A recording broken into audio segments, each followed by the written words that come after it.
Meteorologist Robert Speta. I do want to talk about the forecast, but first let's talk about some of the impacts from Typhoon Odette, also known as Rai. Still more information coming to light as communication is restored about the widespread devastation out here. Death toll now climbing up in over 400 people. One of the hardest hit areas was Siargao Island, and that is in northeastern portions of Mindanao. I just started working on a podcast there just a few weeks prior to this storm, doing some surf reports, and Toleran, he runs that podcast. I want you to hear what he has to say. Let me know when it's rolling. It's rolling. Okay. Hey guys, it's Tall, the Traveling Clad. I'm here stranded in Siargao at the moment. Typhoon Odette really destroyed this island and we're in desperate need of help. I'm sending this through a phone of a friend who's leaving to Manila right now, but at the moment we're stuck on flights, ferries, gas, food, water. Everything is short on the island and we really need help.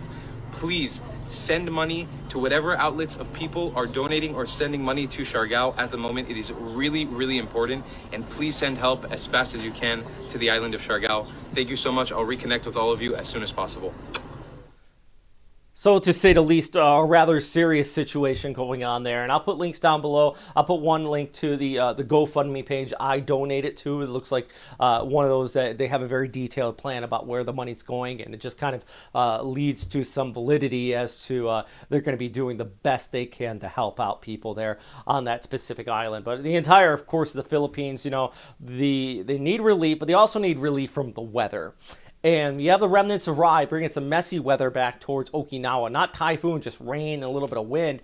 But of course, we're still watching this wave here. Everybody's been curious about it. 98W. Pagasa said next week we could have something develop. What I can tell you is that according to the CPC, yeah, they do have a moderate risk rate in there in the Philippine Sea.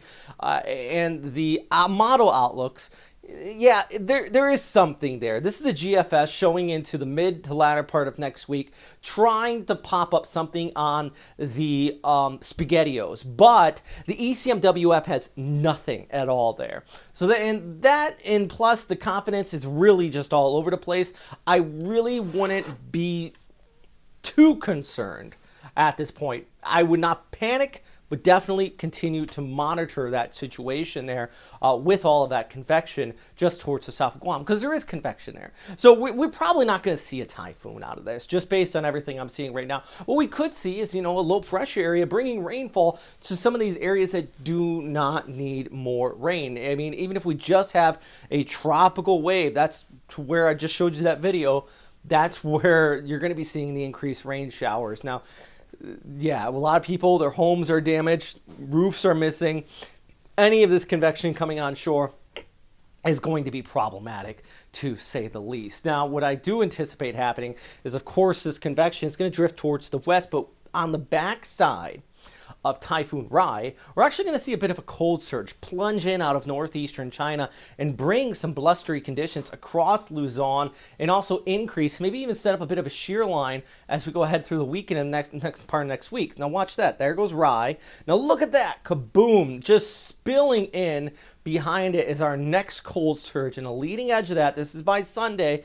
You can see the winds kick up here. It's going to be breezy across southeastern Luzon, east coast of Samar, Leyte. Yeah, even Cebu. We're going to have this cool northeasterly breeze, and that is going to combine with this to help increase that potential for showers into next week. So, you know, if something does want to spin up, it's going to have to spin up on the tail end of that and really just kind of wrap in with the monsoon. It wouldn't be a full-blown tropical system, but what it will still do is, regardless of it being a full-blown tropical system or not, it's going to help increase winds, it's going to help increase rains, and it's also going to help increase the surf out here. So, I mean, it's just not welcomed. I mean, this is it has the same type of ingredients or type of impacts that a very weak tropical storm would have.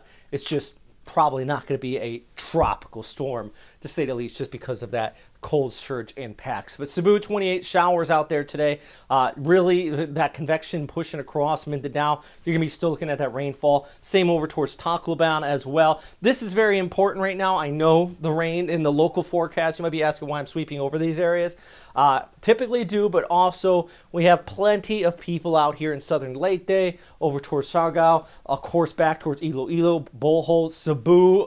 You know, there's crews out here. People trying to get in to help assist people out. The weather's going to be very important, and we still have those scattered showers with that easterly flow. Staying dry, though, back towards the north. Yeah, for our friends back across the Cagayan Valley. Last year, you got hit hard. This year, thankfully, you have been spared just a little bit, it does look like. All right, let's just take a look at the broader picture. Check out Western Pacific Weather on Facebook. We have plenty of information about what's going on out there in Malaysia. Very serious flooding there, too. Manila, fine, excuse me, fine conditions, but as we go ahead into Friday and Saturday, the rain kicks up. Back towards the north, rain with cloudy, but look at that cold surge when it kicks in on Saturday for Naha. The winds are going to be up to, look at that, 40 kilometers per hour, and temperatures drop down through Friday and the Saturday, while Tokyo also going to be feeling that cold surge, actually getting down to the freezing point by Saturday morning, definitely on the chilly side. All right, I always say big thanks to everybody on Patreon today. I mean, if you guys want to help out on Patreon, that's fantastic. But if you want to take some of that money that you're thinking, okay, I want to donate to Rob here, how about just donate it to one of the GoFundMe links I'll put down below, the one I donated to probably, because I think that one's probably one of the better ones. So yeah, just a thought. Stay safe out there, guys. Yeah, that's just a quick update for today.